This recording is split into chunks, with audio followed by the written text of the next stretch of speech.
আমি একজন পাক্কা গৃহিণী। আমার ঘর সংসার খুব ভালো লাগে। আমি ঘুম থেকে উঠি, নাস্তা বানাই, আমার জামাই ভরে দিয়ে ঘুমায়, আমি উঠে নাস্তা বানাই, ওরা উঠাই, খাওয়াই, তারপর দুপুরে আবার 4-5 পদে ছোট ভাই বোনগুলোকে এনে রাখি। এরপরে এগুলাই হচ্ছে আমার কাজ আর কি, ভ্লগিংয়ের। আর আপনি মেবি একটা কোয়েশ্চেন করছিলেন আমাকে যে ভাইয়া কিছু মনে করে নাকি। ভাইয়া অসম্ভব ভালো একজন মানুষ, এই জন্য হয়তো আমার সাথে আছে। আর ভাইয়া আসার প্রায় 8 বছর আগে থেকে আসলে আমি আমার সংসার মেনটেন করি, যেহেতু আমার আব্বা নেই 18 বছর। এই জায়গায় যদি আসলে কেউ কথা বলতো আমার কাজ নিয়ে, হয়তো সে আমার লাইফে থাকতো না। আর আমি মিডিয়াতে কাজ করি না, সোশ্যাল মিডিয়াতে কাজ করি, আমার ঘরে বসে কাজ করি, রান্না করি, ব্লগিং করি। আমার মনে হয় না আমি এত নেগেটিভ মেন্টালিটি কাউকে। হাতের রান্না সবসময় একটা ডিফারেন্ট কিছু রান্না করে, এবং অনেক ভালো মানুষ। ওই হচ্ছে আমাকে ইন্সপায়ার করছে কি, আমাকে আমি আজকে যে যতটুকু আছি ওর জন্য আছে। এই মানুষটা আমাকে আনছে এত জন্য, এটা একদম বলতে পারি। আচ্ছা, আরেকটা প্রশ্ন আপনার কাছে, যে অনেক সময় সোশ্যাল মিডিয়া থেকে মানুষ আলাদা হওয়ার একটা মানুষ আমরা দেখেছি কিছুদিন সেপারেট হয়ে যায়।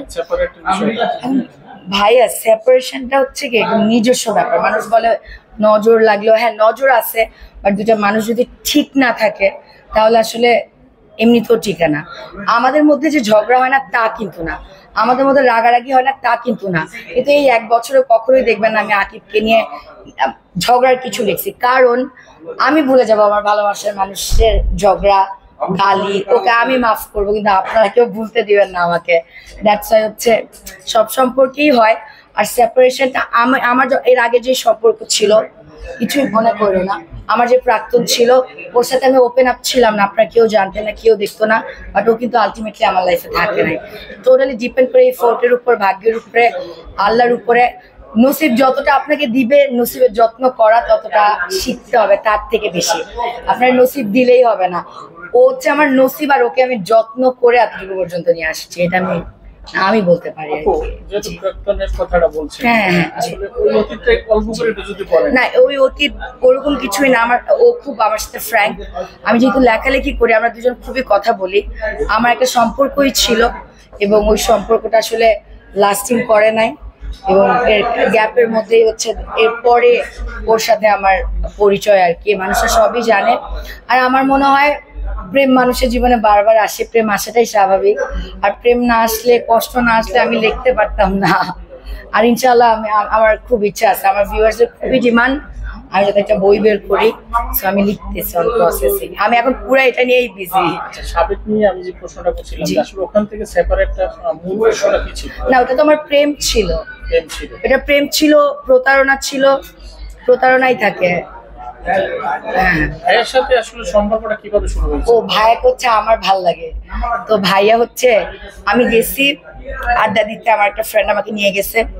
এখন ওর সব ফ্রেন্ড আমাকে লাইন মারতেছে, নতুন গেছি আমি, একটা সুন্দর মেয়ে, ওই হচ্ছে আমাকে পাত্তা দেয় না।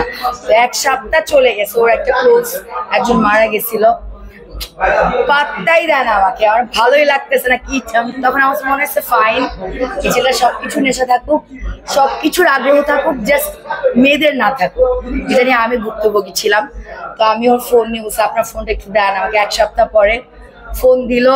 দেন হচ্ছে আমি ওনার ফেসবুকে ঢুকছি, আর আল্লাহ দিকে অলরেডি সার্চ করা আমার নাম মার্জিয়া। এরপরে আমি আবার রিকোয়েস্ট পাঠাই, বললাম আমার নাম তো মার্জিয়া খান সিমিন। এরপর আর পটানোই লাগে নাই, এরপর কেমনে এমনি পটে গেছে। আর জানি না কেমনে 3 বছর আমি, বাট এতটুকু আমি বলতে পারবো, মিথ্যা না আমি খুবই স্পষ্টবাদী একটা মানুষ, খুবই স্পষ্টবাদী। যেখানে আমি ভালো থাকি না আমি সেটা একদম বলি। আর আমি 3 বছরে আমি আমার লাইফে এত ভালো কখনো শান্তিতে ছিলাম না এই মানুষের সাথে, যতদিন আমি ছিলাম আর কি, বা আসি আর কি। আর জানি না ভবিষ্যতে কি হয়, কেউই জানে না ভাইয়া বিচ্ছেদের কথা। তাই বলেই না যে আমাকে আসলে ও ভালোবাসে না বা বাসে না। যতদিন আছে আমিও ভালোবাসি, যতদিন আছে ও আমাকে ভালোবাসবে আমি আশা করি। আমার মনে হয় যে আমি অতটুকু এফোর্ট। পরিবার থেকে আসলে কোনো বাধা নিষেধাজ্ঞা ছিল? পরিবার থেকে হচ্ছে যেটা বললেন নারী, আমি হচ্ছে একা একা সবকিছু করি। 10 বছর আমি টানা হিসাব করছি, আমার এসএসসি পর থেকে এই পর্যন্ত এমন একটা মাস যায় না যে মাসে আমার চিন্তা করতে হয় না আমার বাসায় আমার ইনকামের জন্য দিতে হবে। টিউশন হোক, ক্যাটারিং হোক, ব্লগিং হোক, কেক বানানো হোক, যে কোনোভাবেই হোক আমার দিতে হয়েছে এই 10 বছরে। এখন ওর ফ্যামিলি আসলে আমাকে ওর বোনদের সাথে তুলনা করলে হয় না আসলে, এবং আমার আম্মু আমার গার্ডিয়ান, এখন ওরা এক্সপেক্ট করলে হবে না আমার অন্য কোনো গার্ডিয়ান আর থাকতে পারে। সো এটা আর হয়ে ওঠে না। আর আমার কাজ হয়তো ওর ফ্যামিলির পছন্দ ছিল না, এটাতে আমার বলতে সমস্যা নাই, আকিব এটা জানে। বাট আমি অনেক চেষ্টা করছি, হয়তো ওরা যদি এটা দেখে ওরা জানবে আমি অনেক চেষ্টা করছি। আমি সবসময় বাবার একদম একটা কমতি আমি সবসময় ফিল করছি, এবং আমি ভাবছিলাম হয়তো হবে, শেষটুকু আমি চেষ্টা করছি। কিন্তু আই এম সো সরি, আপনার আসার আগে আসলে আমি আমার পরিবারকে ফিনান্সিয়ালি সাপোর্ট দিয়ে আসতেছি। আমি চাইলেও আমার কাজ ছাড়তে পারবো না, আর আমি এমন কোনো কাজ করি না যে কারো মান সম্মান হানি হবে। আর আমি যতটুকু জানি আকিবের পরিবার একদমই পর্দা করে না, যেটা এখন আমি করি। আমি বলি আমি ওকে বেটার বানাইছি, ওমরা করে আসছি আমরা বিয়ের পর, প্রথম দেশের বাইরে গিয়ে আমরা ওমরা করে আসছি আমার মা আর বোন সহ। তো আপনারা যে আকিব দিচ্ছেন এর থেকে বেটার আকিব আমি বানাই দিচ্ছি। তো আমার কাছে আমার এটাই থাকবে, আপনারা আমাকে যদি একটাবার সুযোগ দিতেন, আমার মাথায় হাত দিতেন, আপনারা হয়তো বুঝতেন আমি যতটা বোল্ড, যতটা সাহসী, তার থেকেও বেশি অনেক আদুরে, অনেক বেশি লক্ষ্মী। আসলে আপনাদের মতো মানুষ ছিল দেখে আমার এত শক্ত হইতেছে জীবনে, না হলে আমি এতটুকু পর্যন্ত আসতে পারতাম না। আমি আশা করবো কোনো একদিন হয়তো ডাকবেন আমাকে আদর করার জন্য আপনারা। এতো আপু একটু যদি বলেন যে সামনে ভবিষ্যৎ পরিকল্পনা আর কি কি নিয়ে ব্যস্ত থাকবেন? কিছুই না, ও শুধু আমার ভবিষ্যৎ পরিকল্পনা। আমার জীবনে শান্তি অনেক ইম্পর্টেন্ট।